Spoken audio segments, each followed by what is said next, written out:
जल्दी चल, हम लेट हो गए हैं। ये कौन है भाई? ये तुम्हारी नई क्लास टीचर है। तुम ठीक तो हो? कहीं लगी तो नहीं?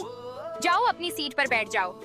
ये दोनों सबसे शरारती लड़के हैं। शरारती लड़के ही ज्यादा होशियार होते हैं। मुझे इनसे बहुत लगाव है। नई टीचर तो बहुत अच्छी है। बढ़िया होगा अगर ये हमारी परमानेंट टीचर बन जाए। ये क्लास सबसे घटिया है। तुम लोगों ने इसे घर समझ रखा है। बोलो। और तुम दोनों हमेशा लेट आते हो। अगर दोबारा लेट हुए तो टांगे तोड़ दूंगी। इससे अच्छी तो हमारी पुरानी टीचर थी। कितना घटिया स्कूल है, पता नहीं क्या क्या लिख देते हैं। मुझे यहाँ काम नहीं करना।